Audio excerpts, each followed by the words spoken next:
Okay. All right. I want to welcome everybody to today's issue of Profound States. And today we have guest author June Lundgren, and from her bio at JuneLundgrenAuthor.com, her bio reads, she is a psychic, medium, demon seer, healer, animal communicator, international author, and nurse. And she is descended from a long line of women with psychic and spiritual gifts raised by her grandmother.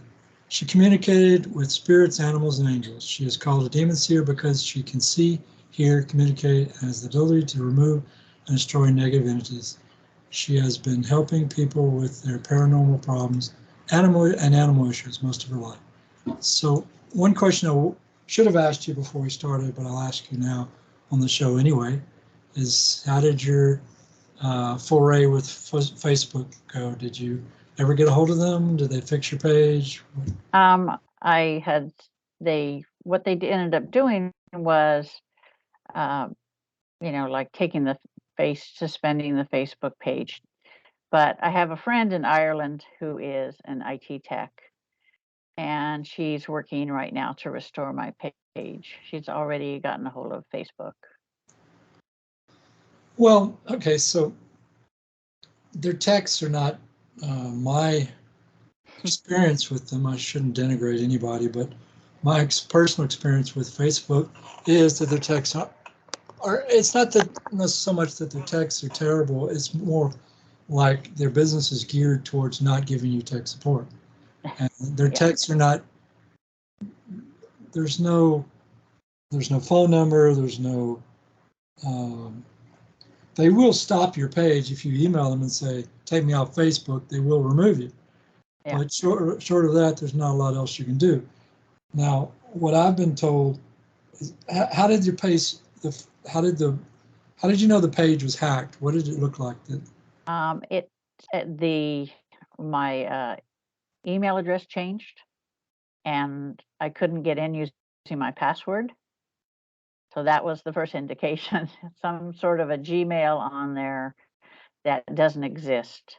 It's I think it's JuneLundgren4@gmail.com, which does not exist. Well, I've been hacked many times. I've had hackers get on my systems many times. I traced one back to China, Beijing, China, and the FBI didn't really ever respond to me on that one.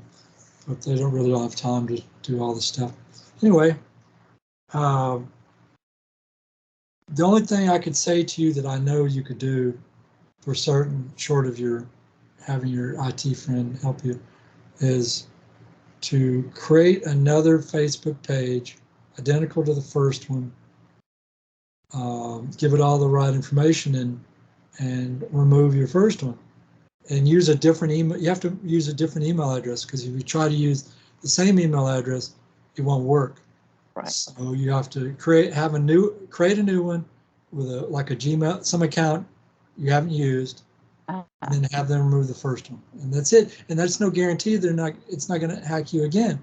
That's a Facebook security issue. That's something you can't do. It. Your friend can fix you up, but he won't secure your page because it's up to them. Yeah.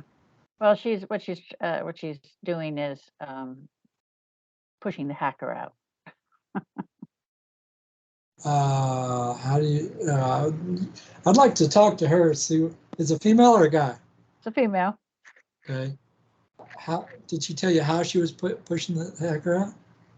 No, she didn't. So I didn't ask. I just want her to secure the page and get it away from the hacker, because this hacker is putting up like these work at home jobs, and apply to this site, and trying to get people to buy these cards, these gift cards for like $500 and all this other stuff. He's a real winner, that one.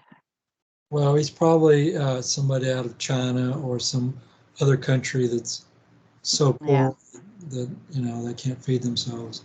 So he's just scraping along. Anyway, enough of the hacking stuff. We could talk. I could talk all day on that subject, but that's not why we're here. So anyway, tell us. Okay, so I've heard you say some things that really caught my eye or my ear, and one of the things you stated once that I heard you say was we were once um, beings of light who, or we were, no, you said we were once physical and we evolved over time to become beings of light, and we spent hundreds or thousands of years, or thousands of years, what you said, um, as beings of light, went everywhere, done everything, and got bored and decided to become physical again. And so I guess my first question would be, how do you know that, how do you remember that or know that? What in general do you remember about your own self that is pre regression hypnosis? You know, just things that you naturally know about that's beyond the normal It's life. it's kind of difficult to understand for a lot of people. Is all my life I've been able to, see demons in their true form. Right. I've been able to communicate with the other side. Michael, the archangel, has always been with me forever and ever. And he told me that I was to study demons and see how they worked and see what they did because I would utilize it when I got older. So, you're a kid of 5 and you're like, oh, okay, whatever you say. So, I died in a motorcycle accident in Yeah. 1988. And I went to the other side, and my grandparents were waiting for me. And Michael was there, and he says, you have to understand who and what you are. He said, your physical body was created to house the soul of Ariel, the archangel. She is a demon slayer. And I'm like, I don't even know who that is. I have no clue or anything. And he touched my forehead, and I relived all of these lifetimes, clear back to, to when she came into the physical for the first time. So was that sequentially or instantly, all at the same time? It was like instantly. It was like all this information was like downloaded into me from, Quickly, yeah, almost. just like I was clinically dead for 2 minutes. So it was just like it happened in an instant. It seemed like forever on the other side. It seemed like a long time. Yeah, I hear But it's when, over there. yeah, but when I came back, I'd only been clinically dead for 2 minutes. So it was it was hard for me to, put everything together at first.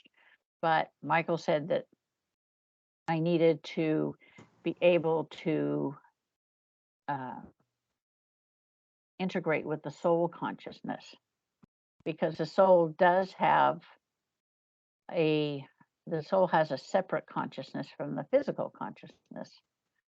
So what he did was he called it a merge, where he uh, basically put together there are two consciousnesses.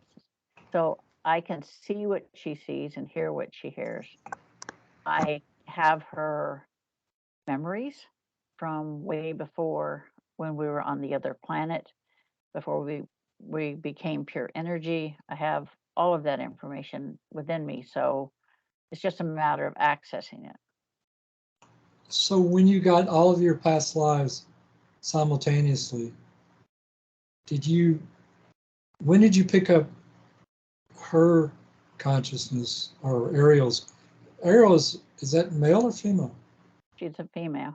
she she doesn't. She's like, she says the female energy is much stronger. So whenever she incarnates as a female. She never incarnates as a male. She said because she doesn't believe that the male energy is as strong as the female. That's only what she says. And so her very first incarnation on this planet was in 1198 AD. She was there was a woman who, prayed to God. She said, help me I have a demon, I need to have the demon removed, and God sent Ariel down to do the removal. And Ariel got there and she looked at the woman, and the woman's physical body was, she had her eyes were black, the demon was talking through her. And Ariel said, you summon the demon and you seek help to get rid of it. She's like, so be it. And so she reached into the body and ripped the demon out. And when she did so, it ended up killing the physical body Yeah, I and, heard releasing the woman's soul. So God was upset with that, with the fact that she was that she didn't have any care for the passion. physical body or the woman. And so he called her before him, and she's like, she summoned the demon. She did this. She should have been made to pay for that. Says, I have no care for that when she does something like that. And God said, you have no compassion for mankind. You're going to go back and live physical world lives until you learn to have compassion. And she really hates that idea. So this is life number 131. And none of her lives have been very good. So angels don't incarnate, but now she has to because God is Right. making. But they don't normally incarnate. Basically, he's trying to teach her a lesson. Yeah, no, normally they do not. But over the last couple hundred years, there have been more and more warrior angels that are incarnating into the physical world. There are over 300,000 of them in the physical world right now. And there are over 300 million of them in spirit form walking the earth. So Each what? one of them that returns has an assignment, has something they need to achieve. So you just answered my question before I asked Yeah. it. So they incarnate because they have a mission. It's the only Yes. reason. And is there, are there, if we spoke about them in generalities, and I know that's not really completely possible, but if we did so, would you say that they're that the most common reason for them incarnating would be to do something like you're doing, or could it be just any one of 10,000 different things? Well, a lot of people think, if that they're a warrior angel, that's all they do is they do battle. They are trained by the Legion of Light, which is comprised of Ariel, Michael, Raphael, and Gabriel. But they each have their own specialty. Some are healers, some are communicators, some are strategists, some are healers, some are ones that, you know, deal with the darkness, fight the darkness. It just depends upon their specialty. So has Ariel ever come out when there was no demon present? Rarely does she come out unless there is a demon present. I can bring her forward, but she doesn't really like to. She's at her best when there's a demon present. She's all about killing the demon. She doesn't care for, mm, she's learning. She has become more compassionate over time. I think then she's made the most headway in this lifetime than in any of the others that she's lived. So when you say you have her consciousness and your consciousness, you have the memory of her Hmm. of her time in incarnations and so forth, but you don't like split between your awareness and hers, that sort of thing, right? There is that, we are separate yet one. Yeah, she can she can hear and read my thoughts. I can hear and read her thoughts at the same time. So I can switch from one to the other with just a thought. But do you also like, okay, if she's inside of you right now, Uh-huh. what does she see? Darkness or through your eyes? She sees angels don't see the way we do. We see, objects, we see pictures, things like that. We see full, clear details. Angels see the energy behind everything. If they look at a human, they see the soul energy which is inside of it, and she can tell who it is, what their name is, what they're doing here, and she can communicate with them. And it's like angels, animals are drawn to angels like a moth to a flame. They will gravitate towards me, towards anyone with an angel within them, because they can see that energy as well. So she sees the physical and the energy, or Yes. right. I know there's a state of awareness where you only see the energy, you don't even see the physical, and it's kind of Right. that's a Yeah. really strange state of mind. That's when she's forward. When she's forward, then I only see the energy. I don't see the individual. Really? Mhm. So how many incarnations of your own are you aware of at this time? How many times have you been? I mean, all right. Before you even answer that, how many incarnations have you had that were not on Earth? If you know, Before when Ariel was, no, I'm not because talking about her awareness. I'm just talking about your incarnations. You as the other you. You are not Ariel completely, are you? Isn't there some part of yes, you that's separate? no, not the soul. The soul is Ariel's, and the Ah, physical consciousness is mine. oh, okay. But so it's like we're like one and the same. It's hard to grasp, but if you lived it, you'd get it. Well, I had a client who was, when I regressed her and progressed her, she was three different. She had, how do I put this? She was three different individuals, three different incarnations. But when she was on the other side, there was a point where they had to merge back together to become one soul, Hmm. and or one, and this being was both of these individuals at the same time before they merged, and I'm like, how is that possible to be separate? And I understand the merging and all that, but how does one being be two different incarnations simultaneously? They're waiting to meet each other on the side. I mean, how can he see? You know what I'm saying? Yeah, well, uh, Ariel's piping in. She's saying that that cannot be. That the soul can be in a lot of different places at the same time. It's like Michael.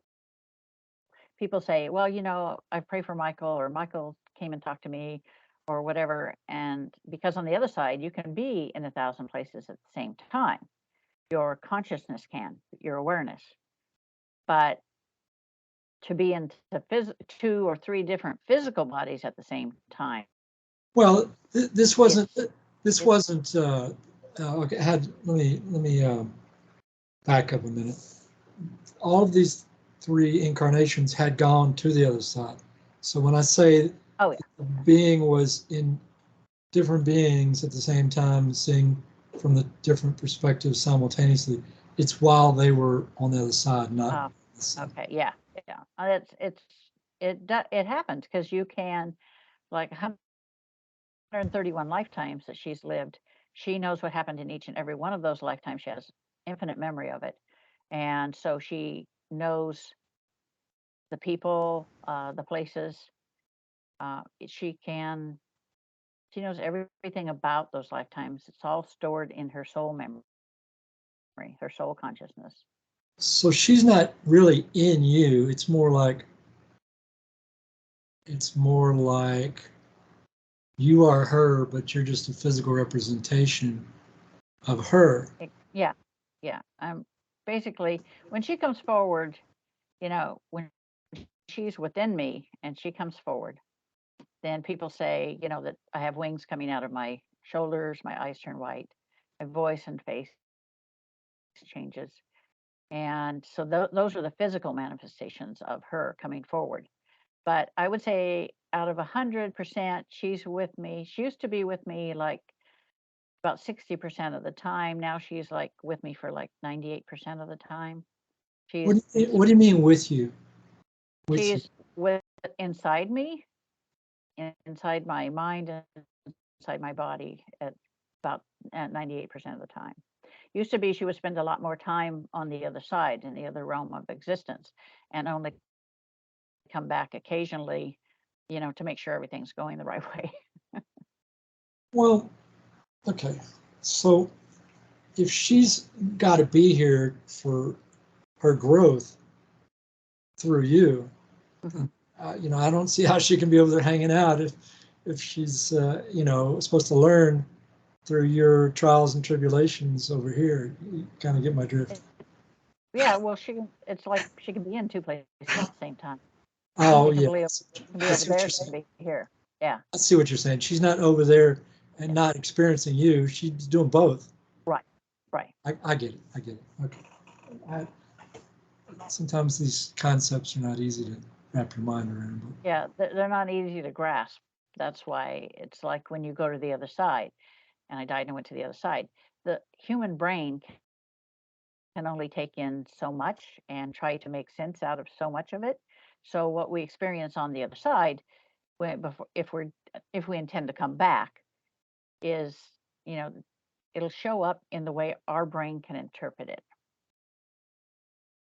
because they're true beings of light, and they're complex energy, and it's real beautiful to see, because it's all different colors. You can feel the warmth coming off of it, almost like it's warm, it's caring, and it's like being the part of one great consciousness.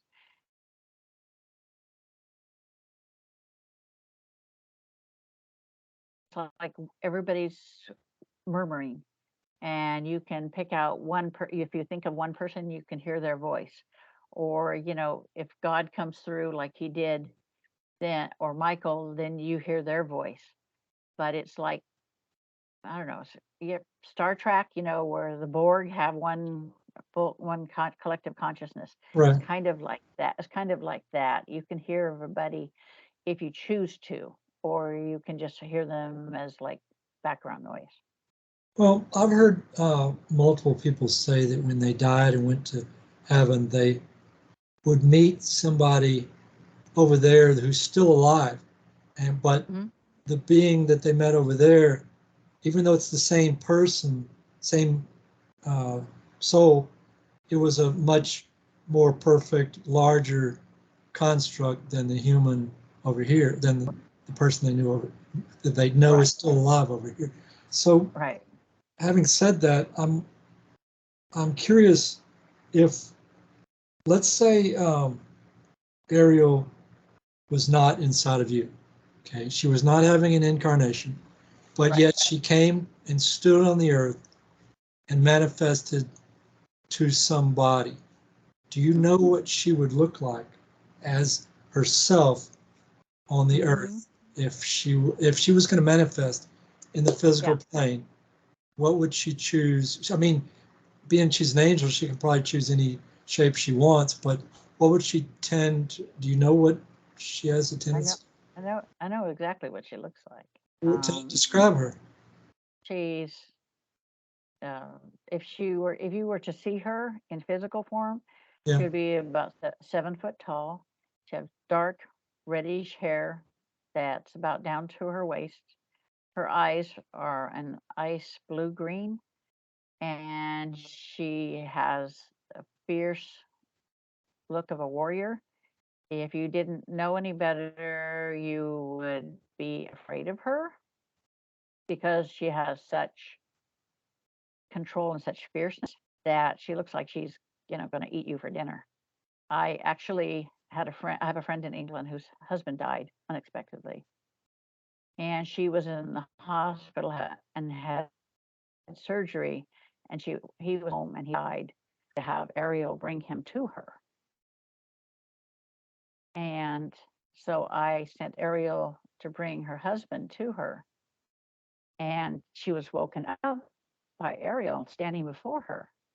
And she said that if she didn't know any better and she didn't know who it was, she said she would be afraid. But her husband was standing right beside Ariel, and she could actually feel her husband and see her husband.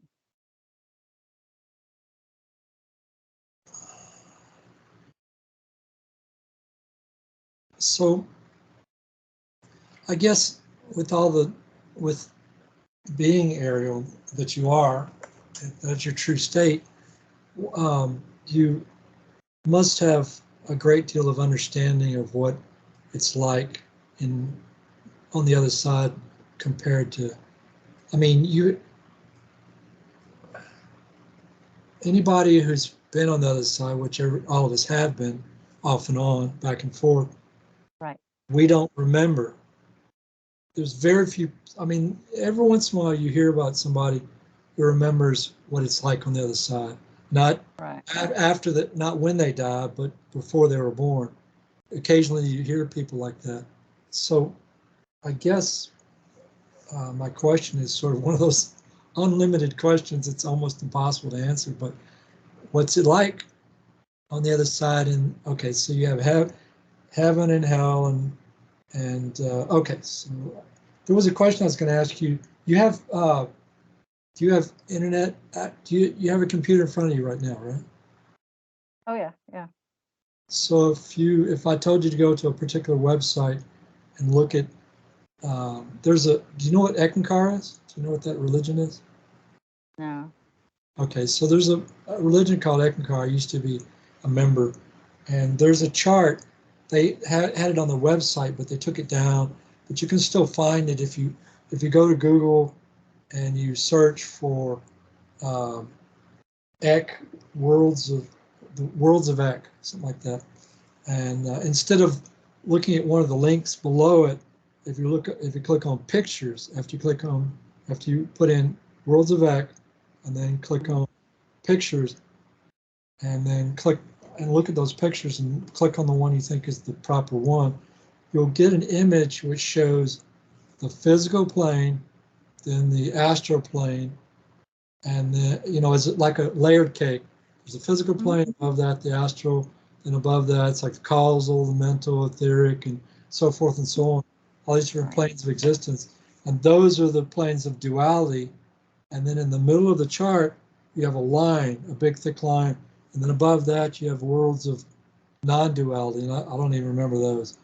But my point here is, I know that humans sort of reflect the totality. We have all these different bodies, the astral body, the mental body, the etheric body, all these different bodies, and I've seen one of them in people, and I'm not sure which one I'm looking at, but it's not their physical, and I don't know if it's their astral or which one. But here's the question, beyond the physical realm, what other planes of existence, not just the other side, but just in general, what planes of existence that are on both sides or this side or whatever, are There are you aware? 27. There are 27. 27 planes of existence. And how many of those are, okay, so I would ask you a question, but I'm not sure if the question is correct. There's 27 planes of existence. So if part of us thinks that the astral plane, you have the lower astral plane, the higher astral plane. Lower astral plane, you have hells. In the upper astral plane, you have heavens. And then you go beyond that to the other planes. But there are other people who say, well, there's like 12 planes below this one that are darker. So you're like, okay, so the astral plane surrounds the physical plane. And if the astral plane has these heavens and hells in it, the notion that there are 12 or any number of planes below this one, is that really other parts of the astral that's surrounding it? Or, I'm getting confused between a circle with outer circles going around that compared to like a layer cake, which, you get my drift, right? Well, Yeah, I guess. It can be confusing. Um, the ones that I've seen, the 27 that I've seen, that's a total between the dark realm and the what do most people call the spiritual realm or heavenly realm. But the thing is, each one of these planes of existence is in a different dimension. You leave this dimension.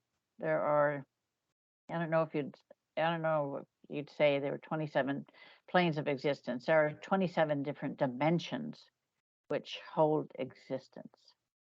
And each one of them resonates on a different frequency, vibrational frequency. So dimensions, okay, so a lot of people, I think of planes of existence in a very different way than people think of, uh, and I'm not sure if the dimensions is the proper word. So some people say timelines, dimensions, planes. I think of planes as being like the okay, let me describe what I think the astral plane is like, and you tell me if I'm even close.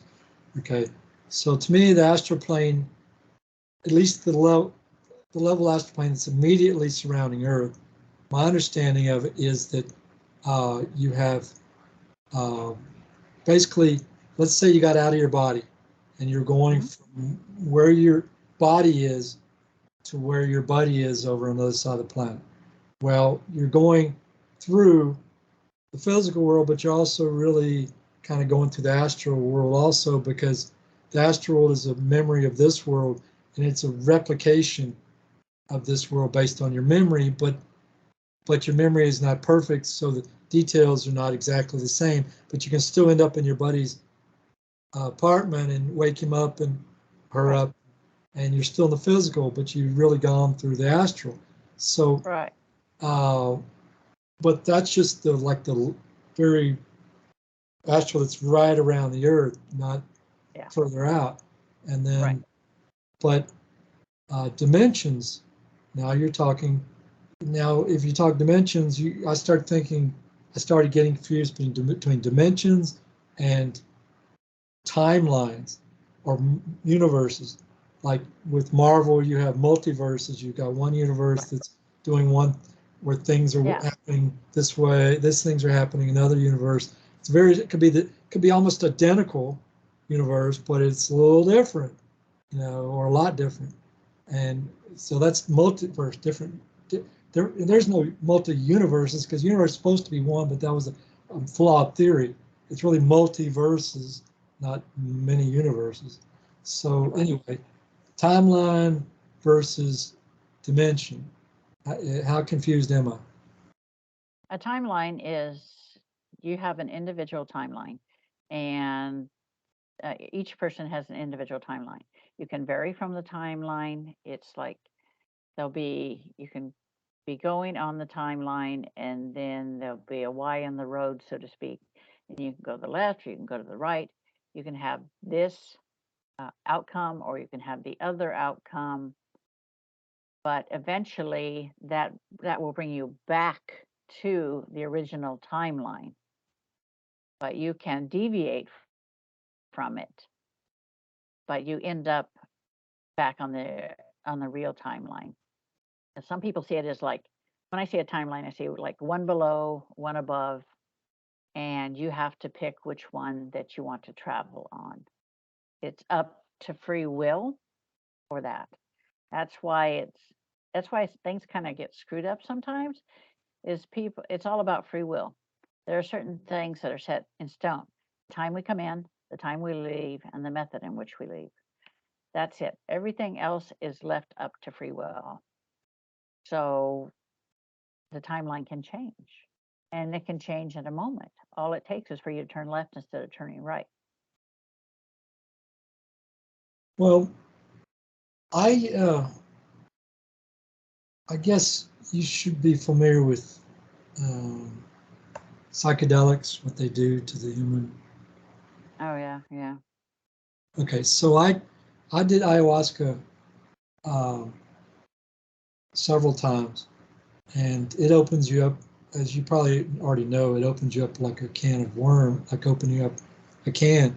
You're you become like super psychic and you start seeing the darkness, and you're, it's like you've changed the radio station just a little bit. And Hmm. um, so when I was open, or more, way more open, I would get pulled down different timelines that, or I call them different dimensions, but maybe you call them different timelines, but um, things were different in each one. It wasn't just that I was choosing to go left or right. It was like my wife looked different. She physically looked different. I mean, somewhat different than she does now. And the world was different itself in different ways, small, very small, but very obvious ways.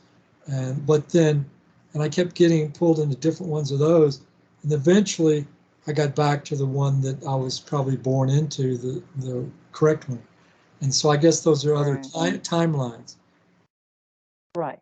Those, you could call them, I guess you could call them false timelines. Yeah, because your perception is altered in each timeline. You see things a little bit differently, you act a little bit differently. It's it's quite interesting to watch, to sit and watch. But see, I can see all that without without the use of drugs. And so I have to remove myself from, when if I'm looking at something like that, I'll have to remove myself back away from it, because you could get caught up in it and it just sucks you in.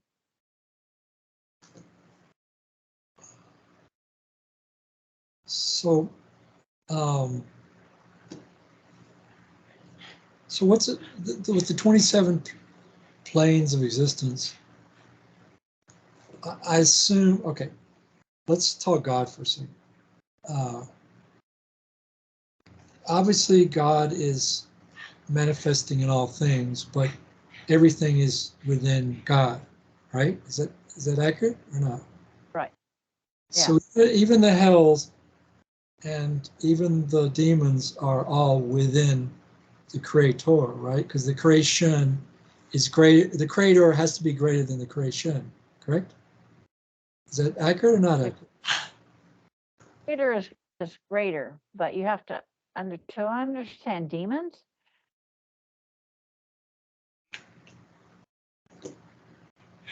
Our connection is really messed up. Can you say that again? You stopped in the middle. Oh, yeah, you, and to understand demons, you have to understand where they come from, because they weren't always demons. They were white light beings as well. And when we were traveling through the different galaxies, observing, worlds being born, sentient creatures, civilizations, we decided that we had seen everything we could, and some of us wanted to become physical again, to see, to have children, to know physical love, to have, to be physical. There were a group led by Lucifer that said, no way, this is not what we want. We do not want to do that. We do not want to be subject to growing old, disease. No, we don't want it. That's what started the quote unquote war.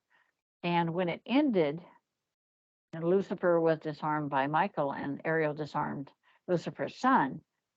And God said, you know what? You can't live among us anymore. So he opened a rift into a dark dimension, and he put them in there. And he said, this is where you're going to live from now on. You're going to exist here. And he closed the rift. So they've been living in the dark dimension for, eons. And they've grown. At first, they were happy about it because, they didn't have to become physical. They could do whatever they wanted. But over time, they've grown angry and resentful and vengeful.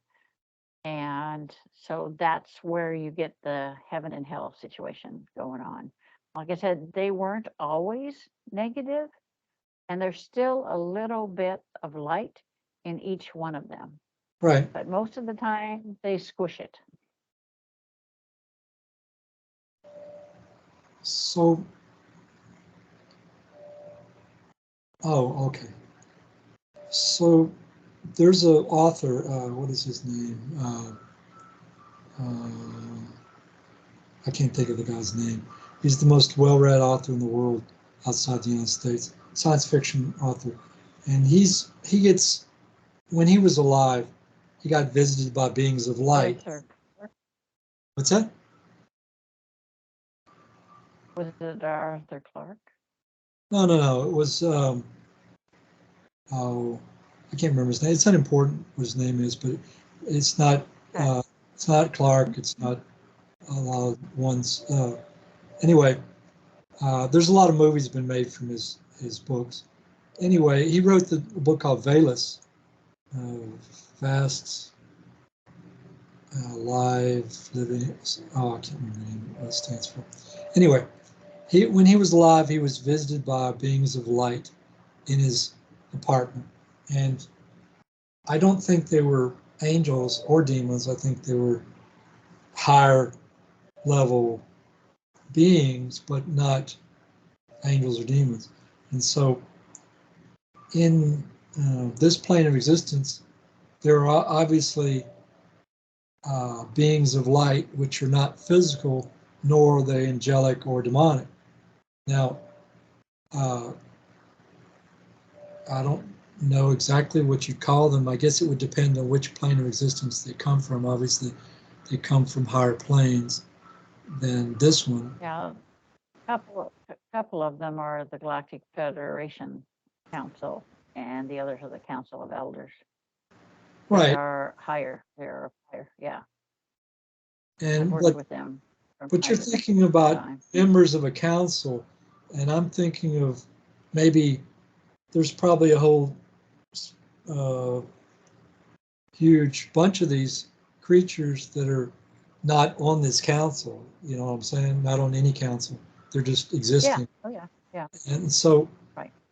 what would you call them other than they're members of a council? Let's say the council never existed. What would you call? Is there a name for these? Do you call them like ethereal? Uh, beings by the dimension they come, plane of existence they or dimension or plane of existence they come Yeah. from? Right. They come from a higher dimension. They're these.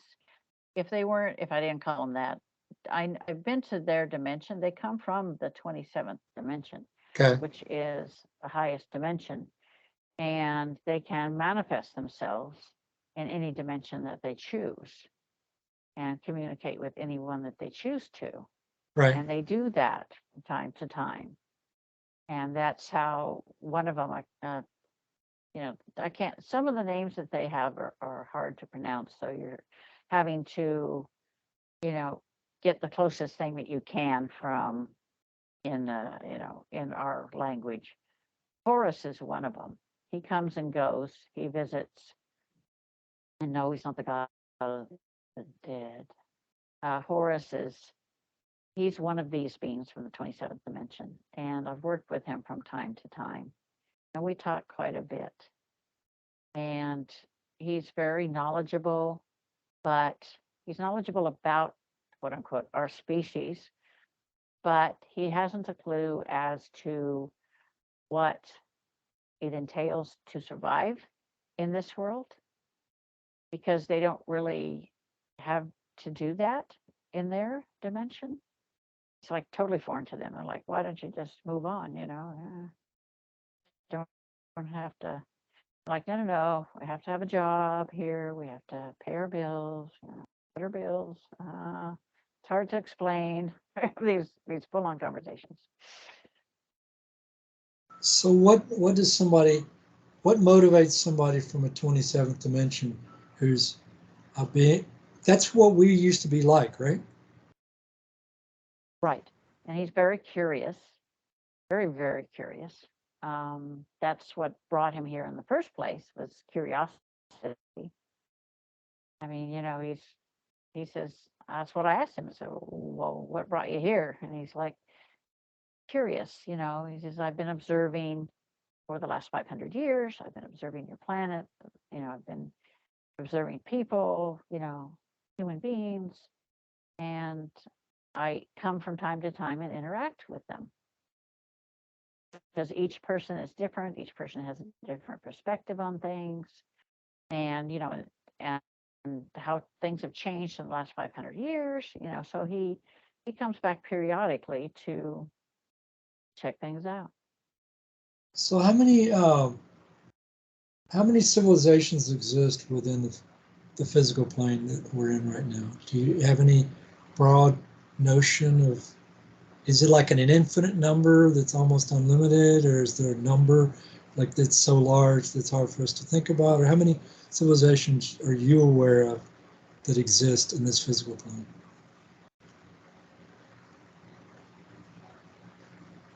In a physical type of plane, there are over 180 million, Ariel says. Civilizations. Civilizations, yeah. Okay. And do you know how many of them have interactions with Earth presently? By any chance? Three. Three? Name them.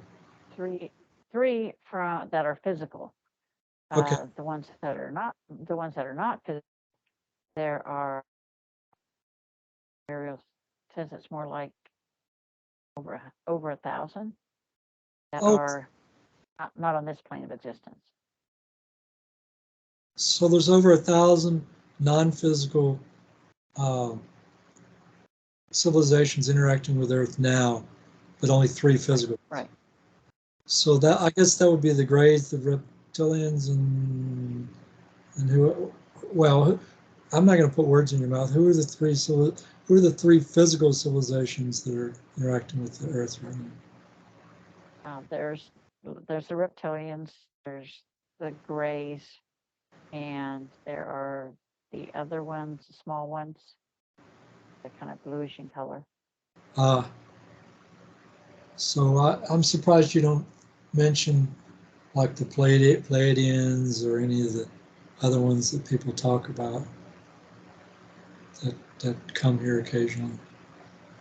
You don't hear much about them, but every once in a it's a rarity for them. So when I say that there's 3, I think about the ones that are here the most, frequent, that are in communication the most. Yeah, right. The frequent flyers, so to speak.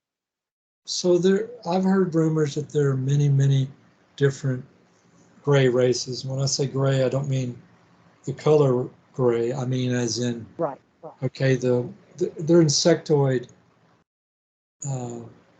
looking, and they come in many different colors, right? So how many species of gray do you think are coming to the Earth presently? Just one or a whole bunch of them? Oh, there's three different ones. 3 different ones, the Greys. 3 different gray races? Yeah.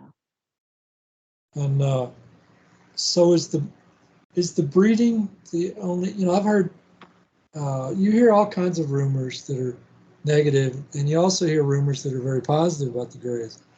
And you're like wondering, are we talking different races or different offshoots of the same race or what? But do you? A lot of them are offshoots of the same races. You have the ones that are it's kind of like humans in the way that you get the scientists. They're the ones who want to take us apart and see what makes us tick. Right. And then you get the other ones who are scientists, but they're only observers. They're just here to observe. And then you have the ones that think we shouldn't be. They shouldn't be there. They shouldn't be bothering us at all. So you've got these 3 factions. It's almost like you have the military faction, the scientific faction, and the peacekeeping faction. Well, some people, I've heard one remote viewer say that the historical gray, we're talking a single race, right? Their past grays don't have time travel.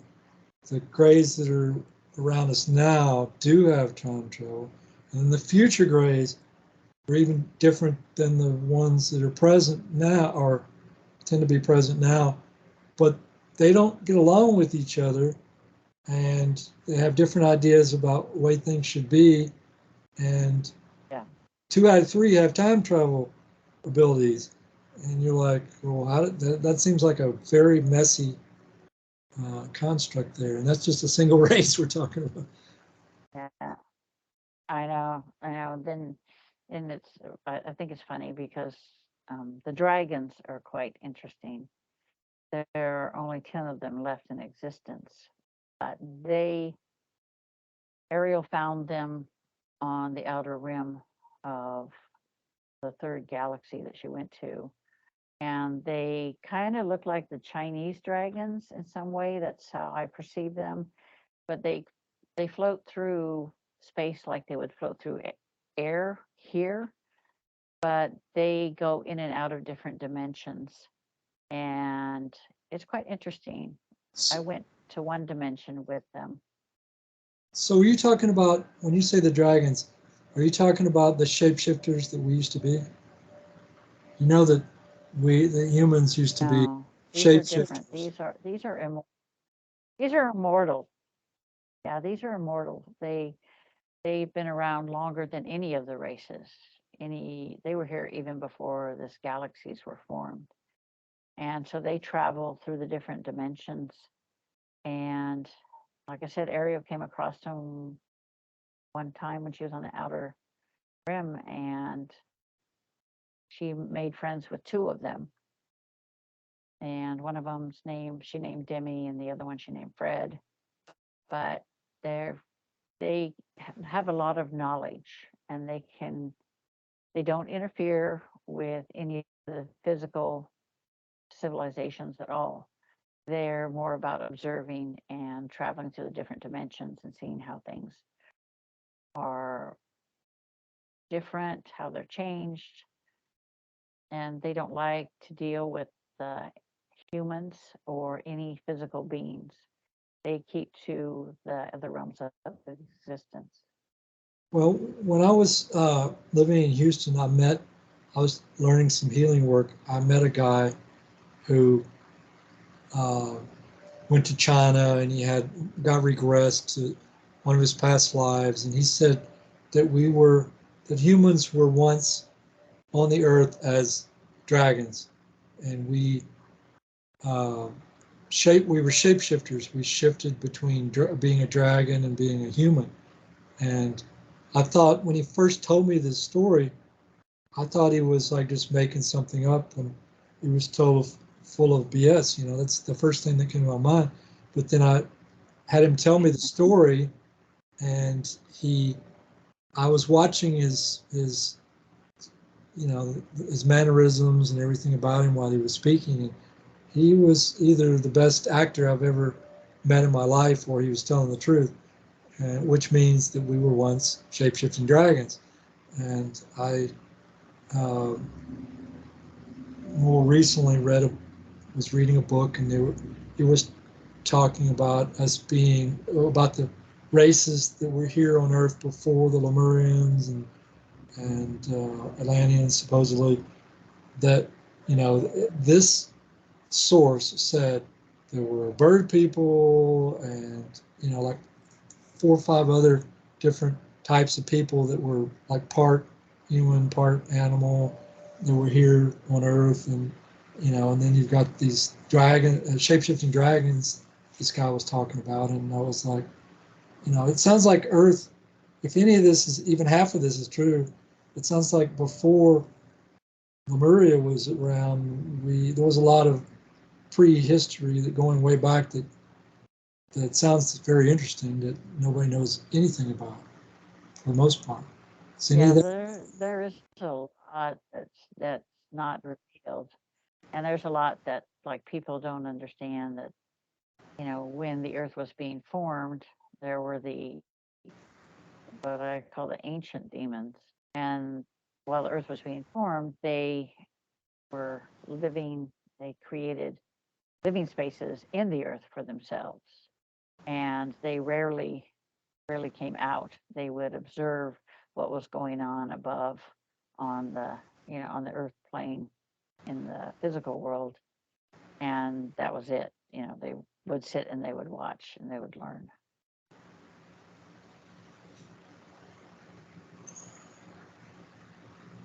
So why did God have to make a realm to put the angels that rebelled? If they weren't fallen, as in they weren't demons at that point, they were still beings of light. Why didn't he?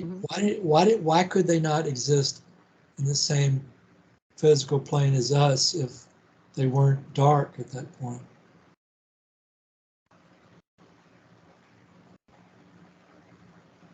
Why did he have to create a dark Yeah, ask that realm? again. You know what I'm Oh, why saying? did he have to create a dark realm? Well, yeah. Why did he have to He take? had to create a dark realm. Why did he have to put them in a? Well, let's pretend for a moment that it's not. That it wasn't dark. We know it is, but just for a moment, let's just forget that it was dark. Yeah. Another realm, light, dark, whatever. Why did he have to separate Yeah. in any way from the rest of us? If if they chose not to be physical or not to be on the same path as the rest of us, why couldn't they not just be on that path while in the same place as Well, us? well, they could have been if they hadn't rose up against him, tried to overthrow him. Lucifer was always a little on the headstrong side, Even as an even angel. before, even when he was, yeah, even as an angel, because he never really conformed. He was always bucking the system, always looking for, uh, a chance to, climb to the top, so to speak. I want to be president of the corporation, and I'm going to claw my way up on the backs of other people. He's always been that way, always, always. I mean, I don't ever remember a time when he wasn't that way, and that's why God created the Legion of Light, because he knew that it was a matter of when, not if, that Lucifer would try to pull something. And he tolerated him most of the time, but he created the Legion of Light so that they could train warrior angels to defend heaven in case something happened. And of course, he knew that it was just a matter of time before Lucifer showed his hand. And when he did, he tried to basically tried to overthrow the government. He tried to overthrow God, and that's why he had to be taken out, because that if he did it once, he's going to do it again. He's going to try to do it again. So, He's okay, not going to so be satisfied until I he's understand. at the top. I understand. You answered the question just perfectly. So, um,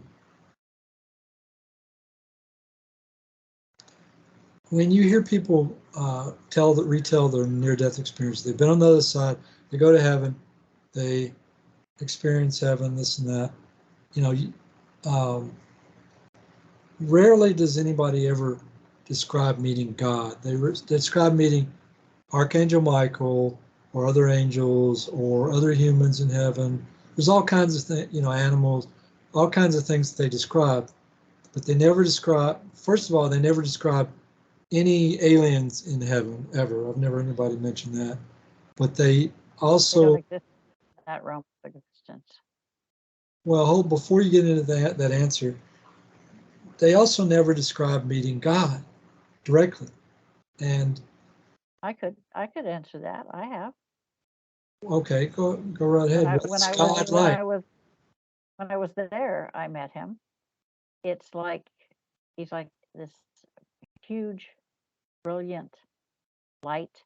It's almost too. If I was looking at him as a human, I couldn't look at him. It would, like, my eyes would be burned. It'd be like looking in the sun. It's that bright, and you just see like the outline of a humanoid type form, but yet he's pure energy, and the energy is so bright and so strong that it's almost unbearable to be around because it is so strong. But there's this overwhelming sense of love and comfort, and rightness, just a sense of rightness. Okay, so that's a manifestation of the creator within a space that we can understand because we're still in separate existence to outside of him. Right, But there's also right. the notion that God is beyond any explanation and or description.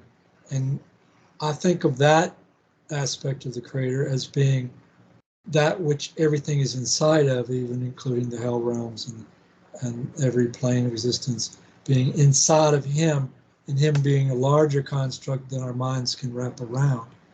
Is that That's true. is my That's, is this accurate? Is this correct? yeah, yeah, it's true.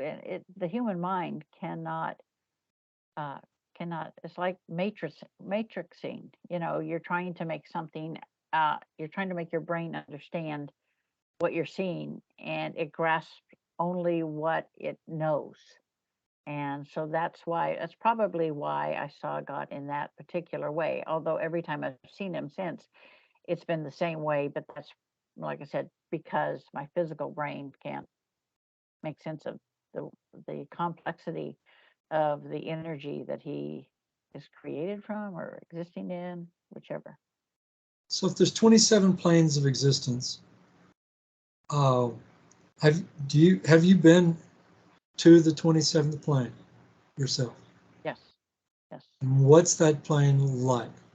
It's really interesting because the beings that live there are of they're light, but they're not like angels.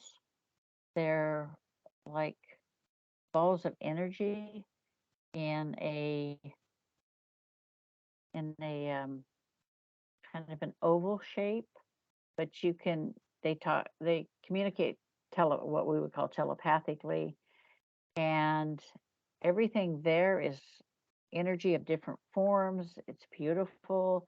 It's like looking at mother of pearl, and it's just comfortable. Everybody seems to be just, happy, just satisfied with what they have and existing in harmony. That's the best way I can describe it. So what motivates a being of light that's on the 27th plane that has everything they could ever want and ever need, and there's no need for desire, no need for something they don't have? What motivates them to do anything other than just stand still? Yeah, I really don't think that they do much in the way they get curiosity is something that is prevalent in all the different dimensions. Right, right. They're curious, they're very curious. Almost like the people in the 27th dimension are almost like children. How little kids get curious, they'll reach out and they'll touch a hot burner and they shouldn't, or they stick something in their mouth and they shouldn't. And they're kind of like that. They're kind of very simplistic. So what's it like? Tell me about the 26th dimension. What is it like? And what are the beings like that? I kind of bypassed. I kind of flew through that one. It's like the 20th dimension is a little bit better. 20th dimension, I stopped there. I flew through the other ones to the 27th. So tell me But about it. the 20th, Tell me about the highest dimension that you have a really decent understanding of, at least a little the bit more. 27th, the, the 20th is interesting because it involves both. It looks like, for my perception, that everything is made of crystal, everything is made of glass. There are beings that are somewhat almost humanoid in description, but yet not. It's like, you ever watch Lilo and Stitch? The movie, the kids movie, I have not. where there's a lady that's the council, and she's tall and she's thin and she's alien. These people kind of look like that, that are there, but not they're not physical. It's hard to describe. They they do things to perfect the way that they live. They're very conscious of perfecting their existence, making it better, constantly striving for, to create a better way of being for their people. So, of all the alien races, physical or non-physical, coming to the Earth at this time, um, obviously some, The non yeah, the non-physical ones are coming to the earth right? because there's been such a huge cry from the light workers that are incarnated, the warrior angels that are incarnated. That's what they told me, that there's been such a cry that they've come. Usually they don't interfere. They don't, you know, they'll watch, they'll observe, they won't interfere. But because there's been such a cry from the light workers, the light beings that are in physical form, they've decided to come and see what it was all about. So they've been here for the last, 100 years trying to figure out what's going on with us. They don't, they, they don't understand that there's such a gap between um, our realm of existence and theirs. It'd be like you standing on one side of the Grand Canyon and me standing on the other side. And I'm saying something, but you can't hear what I'm saying. And you can't get a good picture of what I look like either. It's just, you're just a blur. And they can hear they can hear you saying something, but they don't understand what you're saying. It's very frustrating. So, one time I was walking out of a MUFON meeting in Austin, Texas, and the girl walking with me was an abductee. I'm a contactee. So she said, aliens control this planet, right? And I said, no, disincarnates control the planet. And she goes, no, alien. And we went back and forth like little children. She kept Yeah. saying, no, aliens control it. And I kept saying, no, it's disincarnates. Now, finally, I stopped her. I said, okay, aliens control the planet. And guess who controls aliens? Disincarnates. So I win. It's disincarnates. So I want to hear from you.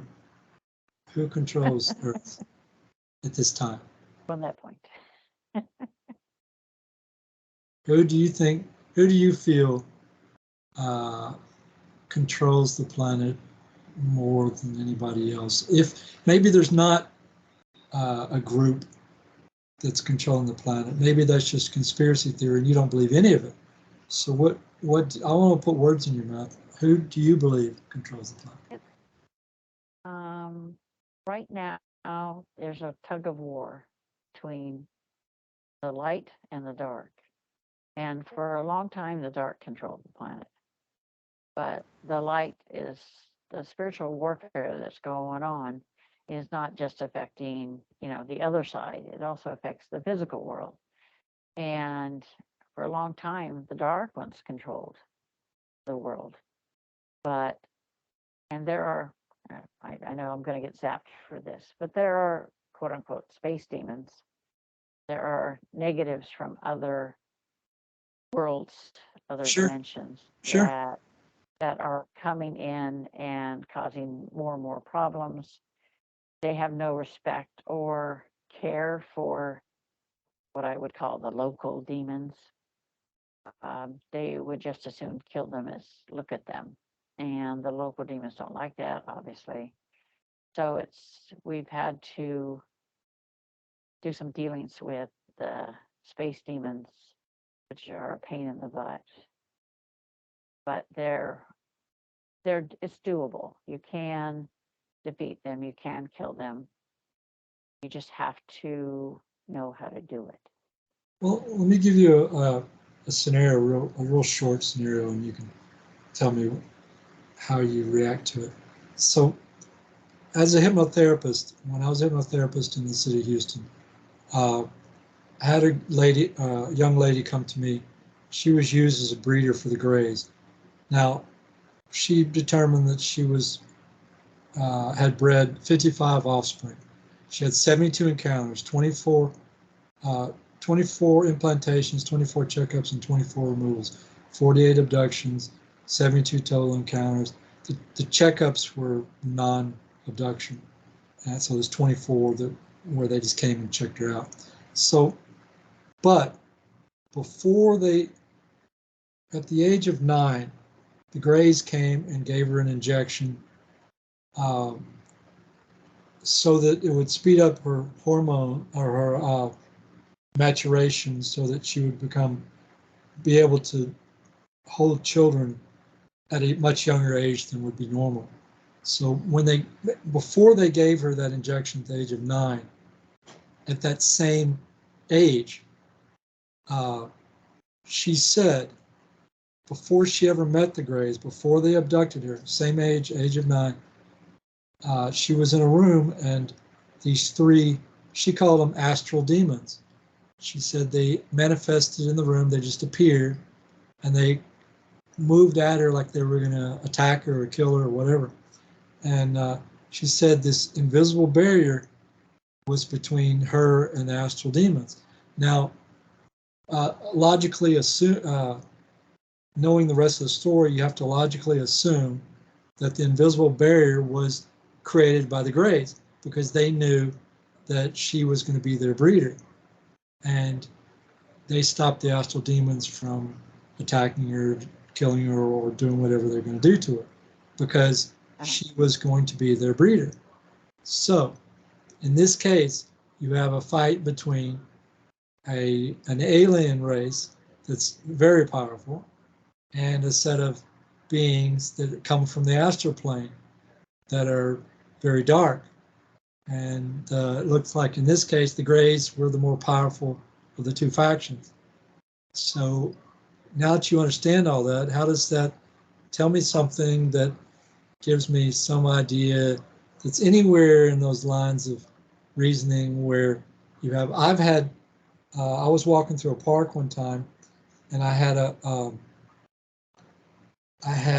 a pain in the lower digit, that where my pointing finger attaches to my hand, just above that attachment. I had a very sharp pain in my left finger, and I reached, without thinking, I reached over with my right hand. I'm walking. I reached over and squeezed the air above the lower part of my pointing finger on my left hand with my right hand. And then when I squeezed that air, there was nothing that I could see there, but there was looked like blood squirted out to the right, and that blood was visible for like a quarter to half a second, or maybe a full second, and it disappeared.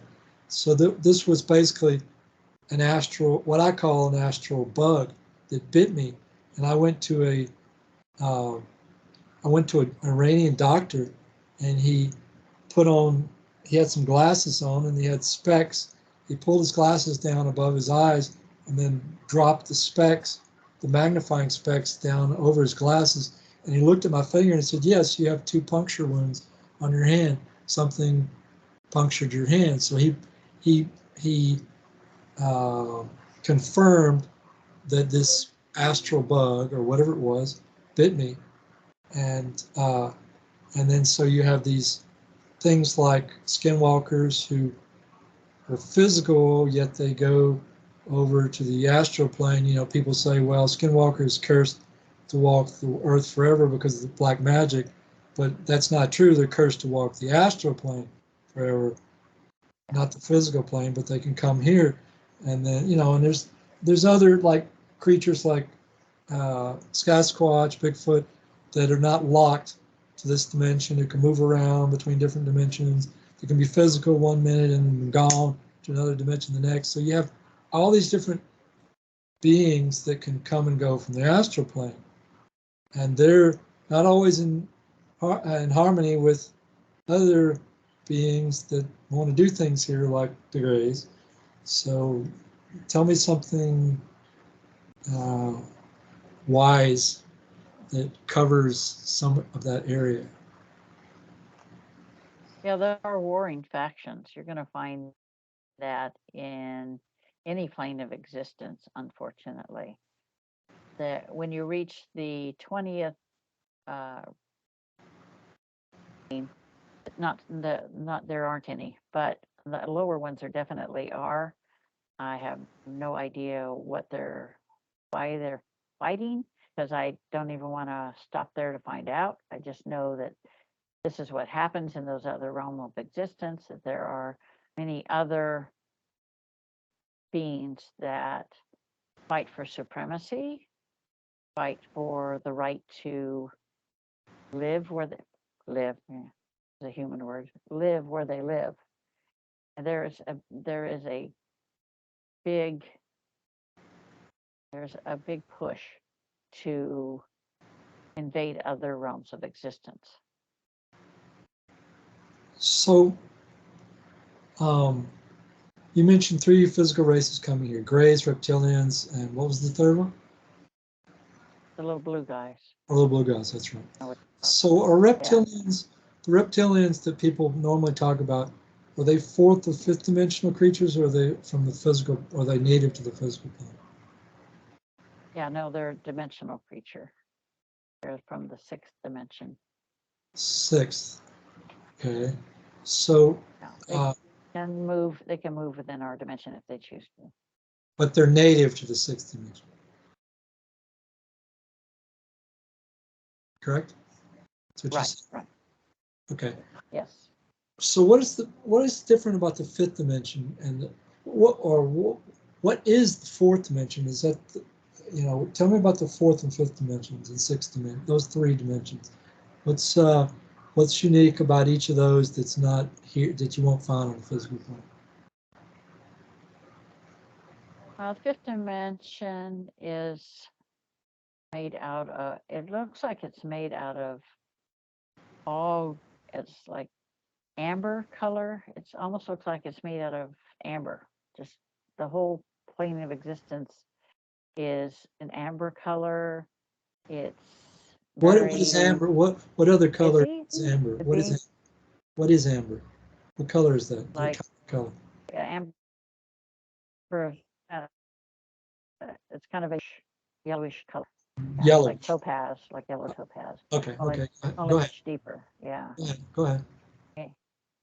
And the people that the beings that are there are really, I don't know, like a bubble on a hot griddle. They're always moving, they're always doing something.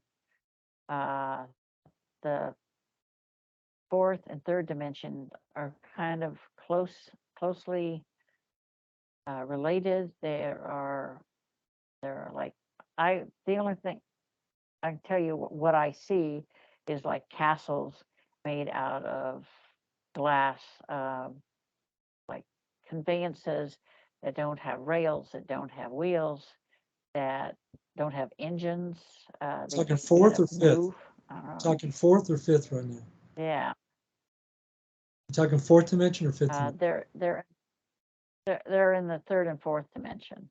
Third Okay. and fourth dimension are closely tied. They both kind of are relatively almost the same, and there are there are lakes in the fourth dimension, what I would call a lake in the fourth dimension, that's made out of, it has healing properties. It's very beautiful. If you submerge yourself in it, you feel warmth and you feel healing. It's healing on not a physical level. It's healing um, Spiritual. on a spiritual level. Yeah, and the third dimension is much the same. So So closely related. what's the biggest difference between the fourth and the third dimension? If let's say, for instance, well, okay, let me back up. Do you believe that we're the third the creatures of the third dimension are evolving to the fourth dimension? Do you believe in that ascension talk? Yeah, I believe that each dimension, they evolve and grow into, and they move to the next one. It's kind of like when we had physical bodies on the other planet. We we evolved we had got to the point where we got rid of war, we got rid of famine, we got rid of disease, and our whole purpose was in the pursuit of knowledge. And then from there, we ended up, evolving into pure energy. And I believe that in each dimension, they do evolve and move on to the next one. So how long do you think it'll take in years for the humans to evolve from the third to the fourth dimension? Is that happening as we speak, or is it 100,000, 10,000, 100,000 years from now, or is it? It is. It, it happens once in a while, not very often, but there are those that do. These are the ones that have had many incarnations and have actually learned from it. And those are the ones that move on to the next dimension. So, If you live a lot of lives and you don't learn anything from it, you're doomed to stay in that dimension. so you're saying individuals evolve to the different higher. It's not the whole third. It's not like all the humans are going to suddenly, slowly or however speed Yeah. go to the next dimension. It's just individuals. Yeah, it happens individually, and it can happen, to groups of people. It depends, but mostly what I'm seeing is individuals that are moving on to different dimensions. So can you tell me anything about me? We've got a ways to go. Yeah, it will be a while. You're too curious. You want to find out everything. You have an insatiable thirst for knowledge beyond the physical. And you have a lot to teach. So your purpose in this lifetime, Ariel says, is to teach, to bring awareness, to open people's minds. And are you familiar with my attaching spirits? Talking about your guides and guardians? No, that's not who I'm talking about. I'm talking about an imp that sits on my head and one that sits on my back.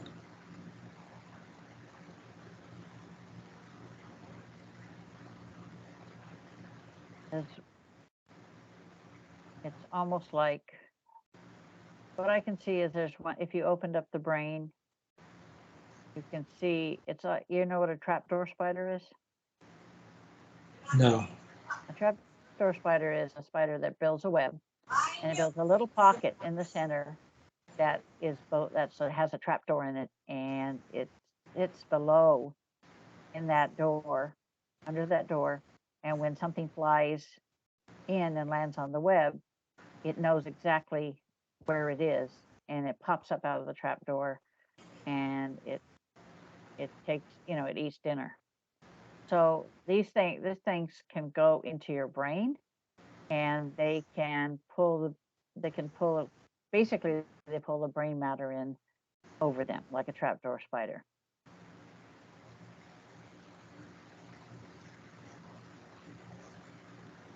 Well, okay.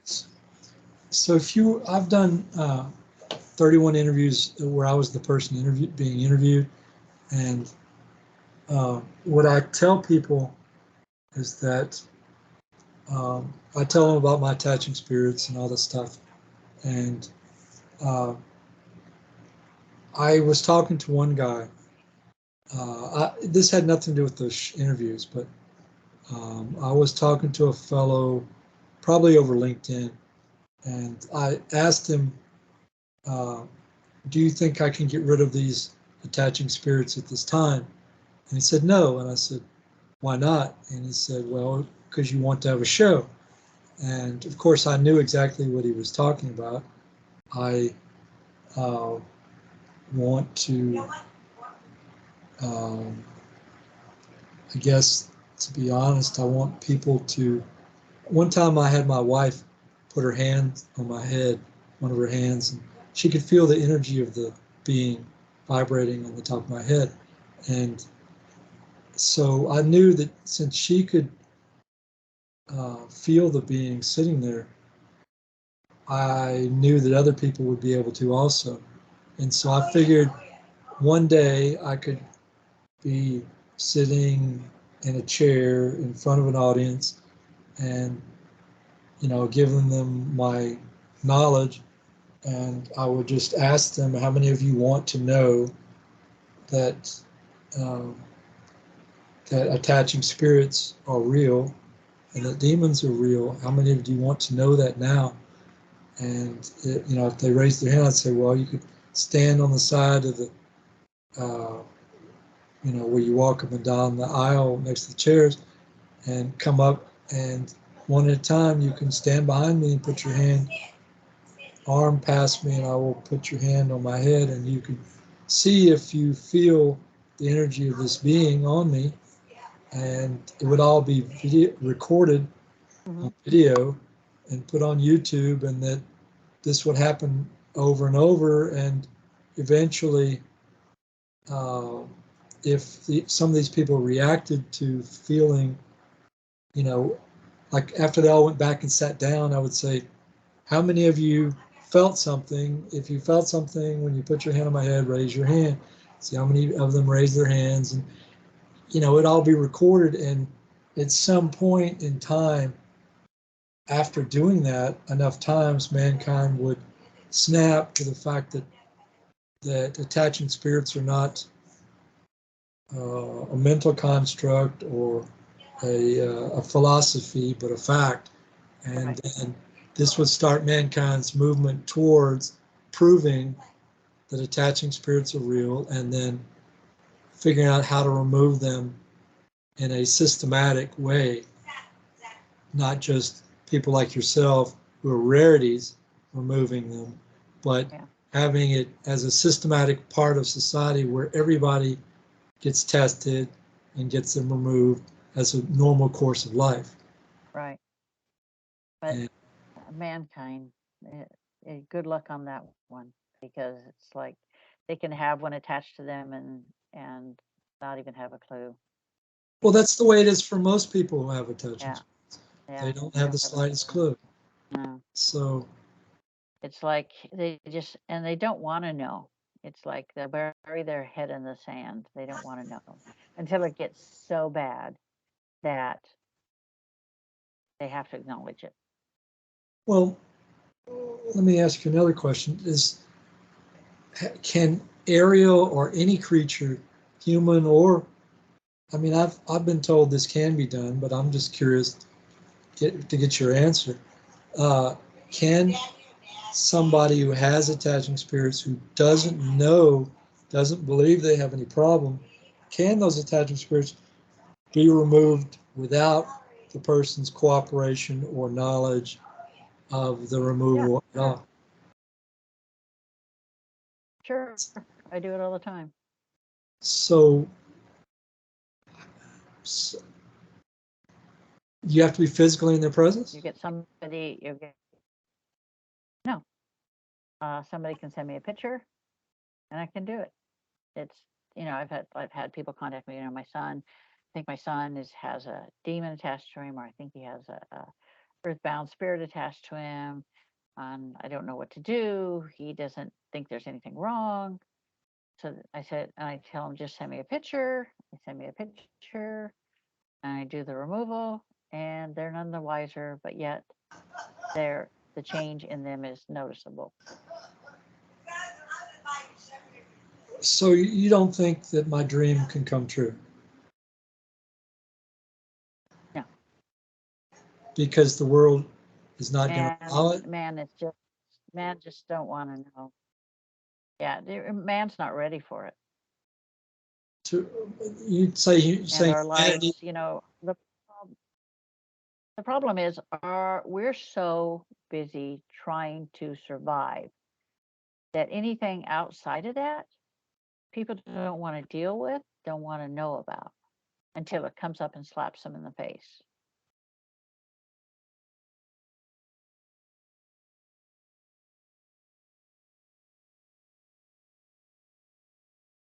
So society can't open up to that possibility, is what you're saying. Now, if you stop and think about it, look how long it has taken society to come to terms with mediums, really, psychics and mediums.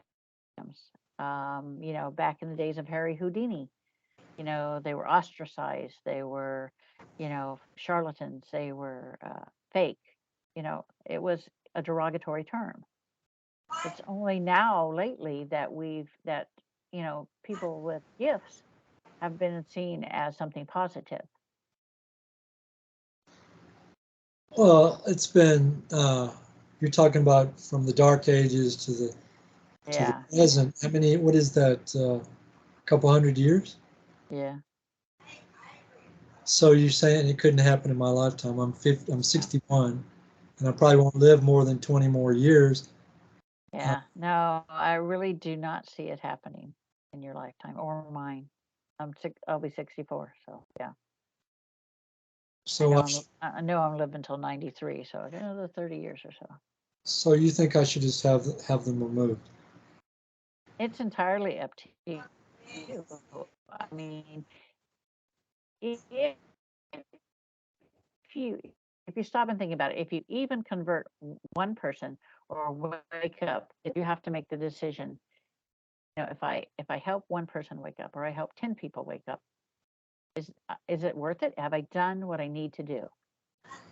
And that's what it's all about. You have to make the decision whether, I can help 20 people, I can help 30 people wake up.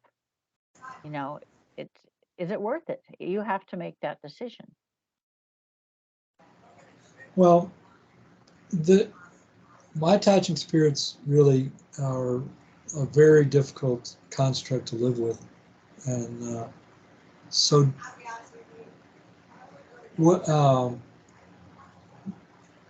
But I always have the hope that proving. See, my deal is not just that I want to do what I was telling you about, but also Right. I want to um, scientifically prove that attaching spirits are real. So if you can Right. scientifically prove that they exist, then you would think mankind would wake up, just like the TV series Secret of the Skinwalker Ranch, where Oh yeah. filming out there, and the alien craft comes overhead, and it's Right. there, and then you have videos where fighter jets are trying to follow alien craft around that are out flying them Right. 101. Yeah. The recordings of these things prove that they exist, even though there's still a lot of humans that don't believe in aliens now, even after all that. I So I know. can see your half of it, and also the fact that they can be proven to some extent. And so that's my real goal, is to prove that they exist. And if I get rid of them, I won't have the Right. subject. That's true. That's true. One of the ways to prove that they exist is they resonate on a lower vibrational frequency than humans do. So if you can, I had a guy that wanted me to help him create a electronic device that would pick up the vibrational frequency of like demons and angels and stuff like that. And good luck on that one. But it's a good idea. I mean, if you could, because they do exist on different vibrational frequencies. So if you could build a machine that would be sensitive enough to it, then you could prove it Well, scientifically. okay, so I was on a ghost hunt in Skycomish, Washington, many years ago, and the Zero Lux infrared camera had just come out. Sony had just put one out on the market.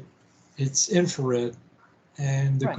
the girl that when I went to this ghost hunt, there was a girl there that had one of those Zero-X cameras, and a ghost flew down in front of the camera and then started flying in an infinity symbol fashion.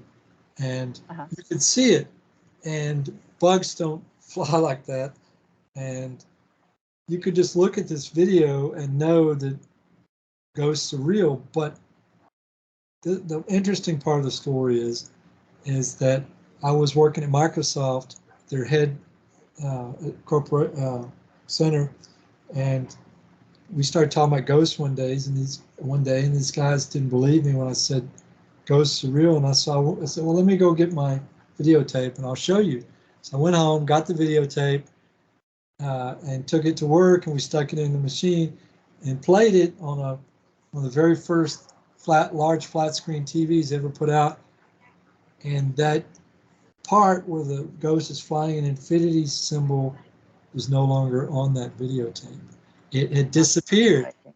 It had disappeared. Now you could see other ghosts flying fast past the screen really quick, and people would go, "Oh, those are just bugs," you know. But the part Yeah. that really proved it, the ghost flying in infinity symbol fashion, was no longer on the video. It had disappeared, and that happens with magnetic media where paranormal is recorded, but the what's recorded as being paranormal disappears off of the magnetic media Yeah. all by itself. And so uh, it's like some it's like ghosts don't want to be proved. Some part of reality That, doesn't want ghosts to be proven. that's true. I was on a show called Paranormal Crossings, and uh, the first the first interview I did, and the guys, I kept asking the guy, when is it going to be on? Because it was supposed to be on local television, and he said, I hate to tell you this, he says, but it's like it never existed. It's like it's we I did an interview right before yours, and I use Blu-ray for backup. It does it it backs it up to the computers at the station, and I have my own that I back it up to, but it's like it never happened. Yeah, I heard you And I mention just that. laughed. I heard you mention I that laughed. previously. Yeah. Yeah, I laughed at him and said, let's try it again. I said, I deal with demons, so that's not unlikely. I mean, it happens all the time. So we did the second one, and at about 30 minutes into the recording, you can hear a demon scream. And it's like you don't usually hear that very often. I have several recordings of them. I usually take a digital recorder when I do removals, and it'll pick up the demons screaming as I rip them out. It's the way it is. So did yeah, I heard you mention all that on the previous interview. And so did that second recording uh, It worked. It was it fine. worked all the way through? It was fine all the way through, except for the demon scream. Well, there's nothing wrong with that. I mean, They're like, if that's meant to happen, that's what happened. It still got yeah, recorded. yeah, it did. It got recorded, and he's pleased with that. So can you tell me anything about my wife?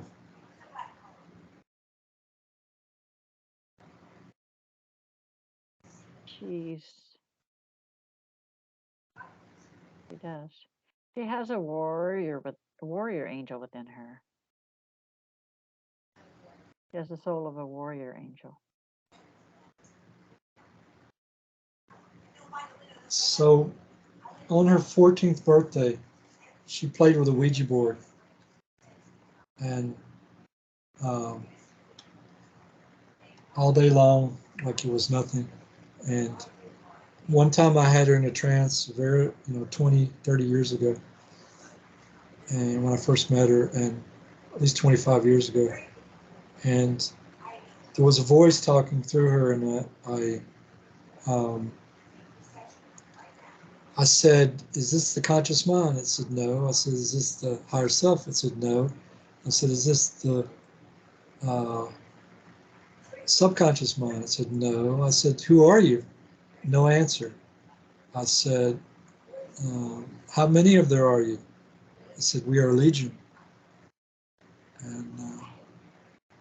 And so uh, there was a time when she was sitting on the couch, and I was sitting in we had a one bedroom at the time, and I was sitting in a recliner like the one I'm in now.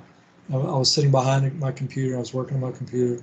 She was sitting to my right on the couch, and I looked over at her, and the first thing I noticed was she had this big red mug, which she still got. She fills it with wine and ice, and she started picking it up and drinking and sitting it down, picking it up and drinking and sitting it down, and doing that just like constantly. And she only would sit it down for like a second and pick it up and drink, and sit it down for a second, pick it up and drink.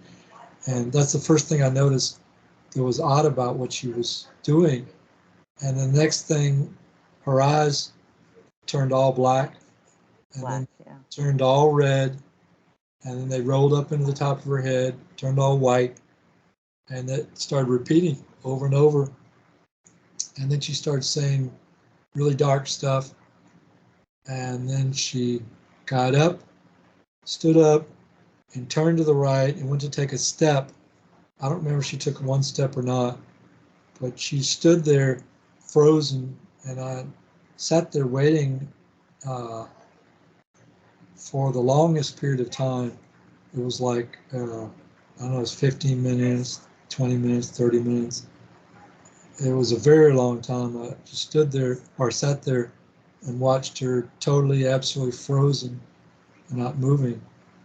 And then at some point, I got pulled into the situation, and I got up and I grabbed her wrists and I took her into the bedroom and tossed her on the bed and tried to hold her down by standing next to the bed. And she's thrashing around, and she didn't know me. We weren't together that long when this happened. And, and I couldn't control her by standing on the side of the bed and holding her wrists. So I had to sit on her forelegs or her upper legs just to keep her from moving around. And she thought I was trying to kill her. And being a trained martial artist, if I wanted her dead, she'd already been dead. But uh, I wouldn't take her into the bedroom and try to kill her. So that was just something in her mind. I had no thoughts of harming her. I was just wanting to wait until she regained control of her body. And I won't tell you the rest of the story, but you kind of have an idea of where that went. At some point, her eyes rolled up into her head, all white, and then she fell back and she stopped breathing. And she just sat there, laid there like a board, no chest or stomach movement for a couple minutes, 2 or 3 minutes. And if a doctor had walked in the room, they'd look at her like she was dead, and they'd go to reach for her pulse and see if she had a pulse. But anyway, there was a time when I was uh, riding along in a car with her, and her spirits that are inside of her started controlling her, and she would fall on the she would she would pass out. She would fall on the steering wheel, and as she did this, her foot would hit the brake. The car would jam to a stop, and she would wake up and continue driving, and then pass out and fall, or fall forward and step on the brake, and it just kept going like this. And it was very. I would say I should have been frightened, but I wasn't. And when she was controlled, I wasn't frightened also.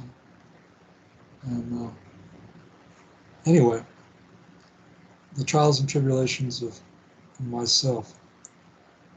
It happens. I came across a young man that had demons within him, and he was like doing drugs, alcohol, and he had for a couple years he had never done anything like that before, and he had actually had an archangel within him, but the archangel was being suppressed by the demons, and they were trying to keep it from coming out, keep it from coming forward.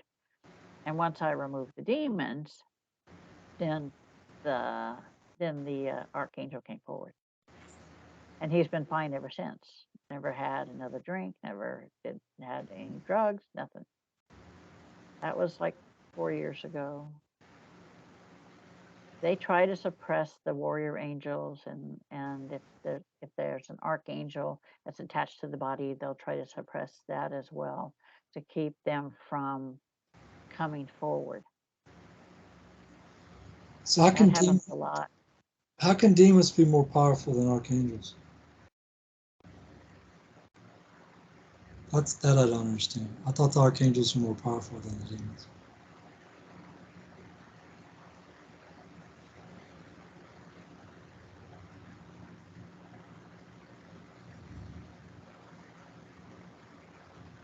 You heard what I said? You cut it out. I said, how can I thought the archangels were more powerful than the demons. How can the demons be more powerful than the archangels? I couldn't hear you. You still didn't hear?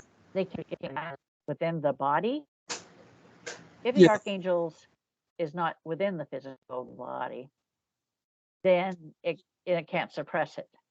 But if they can suppress the physical body itself to keep the archangel from coming forward in the physical body, that's what they try to do. And it would take more than one to do it. In his case, it was 3. They just don't, it takes more than one of them to do something like that. But once the archangel will usually end up getting them to someone who can help them. In this case, it was me. But, sometimes they go for years being suppressed by the negative entities before they get help, before they get removed.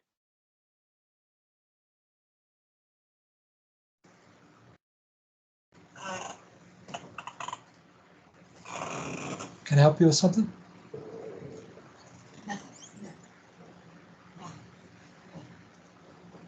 Nobody can ever suppress archangel. I surround myself every night. White light of Christ. White light of Christ. Surround. Surround yourself with white light of Christ. White light of Christ. Surround yourself. Protect. Protection. Protection. White light of Christ. You heard what she said? Mm-hmm. I hear. Never get your power away. Never get your power away. No demon, nobody ever take your power. So is there anything, let's see, I'll add your White light of Christ. your links to the bottom of this the show, below the show. When I post it on YouTube, I'll put your links on the bottom. Okay. Is there any, Right. are there other, I've almost run out of questions to ask you. I'm sure that I should ask you some others, but I can't think of anything at the moment. Is there anything you'd like to say about anything in particular that you haven't said? No, I think we've pretty well covered it. And